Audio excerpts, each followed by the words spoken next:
Besouro Mangangá. Nunca que apareceu ninguém como ele por essa banda daqui. Era um cabra danado.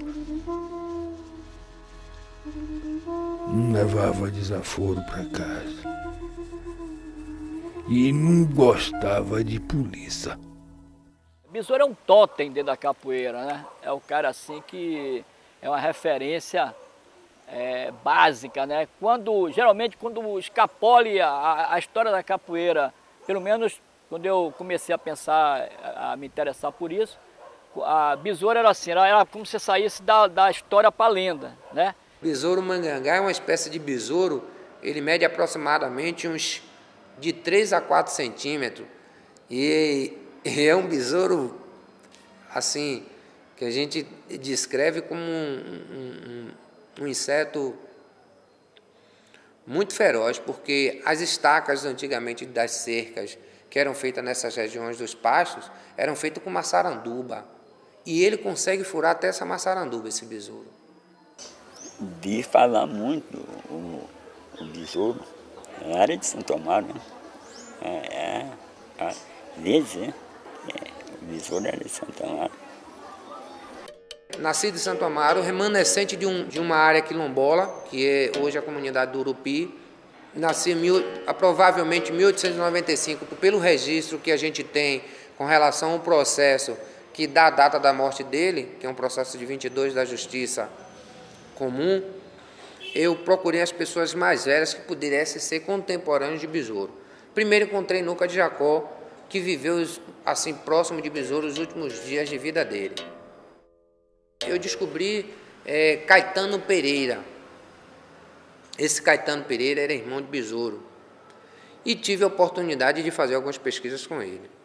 E ele disse, olha, o que eu posso lhe dizer é o seguinte, meu irmão teve uma vida muito distante da nossa. Ele saiu de casa aos 13 anos de idade, nós morávamos num roçado no Urupi, eu já nasci por lá, e meu irmão veio para a rua para viver com uma das nossas madrinhas na estrada, hoje conhecida como Rui Barbosa. E não ficou aí mais que 6 meses. Ele ganhou o mundo e a gente só ouvia falar quando ele estava em Santo Amaro, quando era dia de feira, que tinha as rodas de capoeira, porque ele não aparecia nem para ir visitar a nossa família. O besouro é um cara quente, bom no facão, brigador. Você veio falar isso. Quente, todo mundo tinha medo, até hoje uma história de besouro. Desde de mim que eu sabia disso, que besouro era um capoeirista de primeira classe, né? Besouro, e ainda que tem aquela besouro preto, o besouro preto, dourado, né? Ele tinha sempre a milícia ou alguém da espreita para pegar besouro. Isso era o troféu, pegar besouro, né? Agora, por que pegar besouro? Era bom de capoeira, dava pau mesmo, velho. Era perigoso, o homem era ligeiro, o homem era sabido, né? Porque tem os sabidos, tem os sabidos também. Porque é capoeira, não. Tem um cara sabido. Esse negócio de patuar, essas coisas. Era o que besouro, que esse que chama besouro, chamava besouro, tinha muito. Aí eram os bons capoeiristas, os bons, eram eles. Aí o que ele fazia devia ser coisas tão absurdas que, né, eu acho que as pessoas chegavam a esse ponto aí. Viva meu Deus, viva meu Deus, camarada, viva meu mestre, viva meu mestre, camarada, viva besouro, viva besouro, camarada. Ele tinha um patuá aqui, que a mãe de santo dele deu amarrado de cordão. Patuá, que ele tinha aqui. Que o pessoal dizia que ele tinha um corpo fechado e ele dizia que o corpo dele era fechado por conta daquele patuá. O besouro é mandingueiro, nem tão. só pela capoeira. A capoeira tem suas mandingas também. Mas que ele era tratado de besouro mandingueiro porque ele tinha seu patuá. Eram suas orações que ele tinha e tal. E aí era o que fazia ele virar num toco, num besouro, num pé de árvore, de qualquer coisa, assim, numa moita de mato. Era as orações que ele usava. Ele era um personagem antigamente lendário, quer dizer, tudo que a gente sabia sobre besouro, né, tinha referências muito fragmentárias que davam a história oral, né, os relatos orais, mas ninguém tinha uma documentação sobre besouro. Então hoje, né, por conta a primeira pessoa que faz isso, Antônio Liberac, né, ele encontra um documento sobre besouro. E nessa documentação, quer dizer, besouro é como se fosse... Agora, que é interessante isso, é que ele vai deixando de ser um personagem lendário para virar um personagem, né, histórico mesmo, né? E nessa documentação aparece um episódio que que a história oral falava muito de besouro, né? Que era de pegar o cap do policial, né?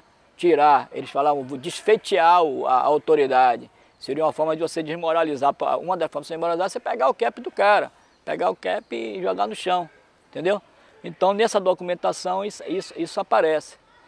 E isso está ligado nos relatos orais, né, ao que se falava em Santa Amaro, um episódio dele que ele fazia isso. Queria desmoralizar o policial, ele pegava o chapéuzinho do cara e desfeteava, né?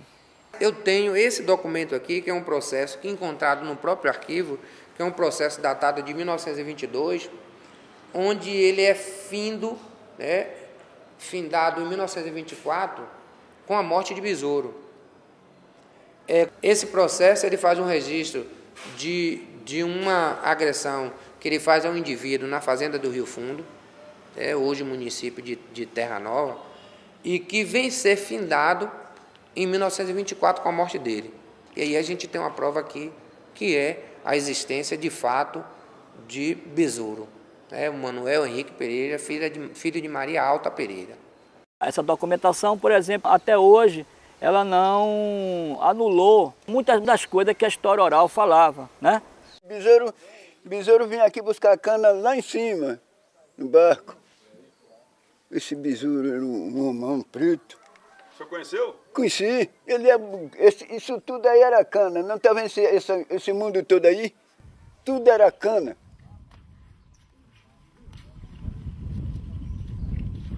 Você tem que respeitar os mitos. E a história de besouro, ela mantém isso, né? Até porque a documentação também é um mito. A gente que conta aquela história que viu os mais velhos contar, a gente não temos a certeza que o mais velho assistiu aquela cena mesmo, foi por conta da Caruchinha também que ele contou aquilo. Então, é o que a gente tem para passar. Se os mais velhos mentiu, a gente também está mentindo. Não é porque você encontrou uma documentação papapá dizendo que aquela documentação traga a narrativa de um episódio, que por conta disso aquilo seja a verdade, né? Então, a verdade, ela tem vários tipos de leituras, né? A lenda, o mito é uma forma de você também tá lendo essas coisas, né? Besouro? Besouro fazia porque era chefe da capoeira, era o homem, como é que diz, que dava valor ao povo. Besouro foi um grande companheiro de capoeira. O negócio dele só era fumar a polícia. Ele não bolia com pequeno. Ele estava com a academia dele lá brincando. Quando naquele tempo os soldados tinham aquela bota cá em cima, com aquele bico danado. Aí ele dizia, vem macaco. Quem quiser ficar, fica. Quem não quiser, vai embora. A notícia da época é que Besouro estava bebendo e num desses momentos de bebedeira e tal, ele se nega a pagar uma dose de cachaça e começa a fazer aquele estardalhaço e chama a atenção. E aí a polícia da época é convocada para poder contê-lo. São aproximadamente 9 guardas que estavam, ele desarma esse pessoal dentro ainda do recinto, dessa biboca, e passa para o lado de fora. Ele junta as armas passando para o lado de fora e no largo ele dá as costas naturalmente e continua andando. Ele recebe a voz de prisão e os guardas empunham, porque já tinham sido desarmados, empunham as armas e aí começam a defragar alguns tiros contra ele. E o seu Antunes diz no momento seguinte que ele se põe simplesmente a pular de um lado para o outro e não sabe se até mesmo pelo medo os policiais não conseguem atingi-lo. E aí ele se envereda a correr por dentro da arruela, que é o antigo beco da Caixa Econômica, em direção à Ponte do Xarel, e ali na Ponte do Xarel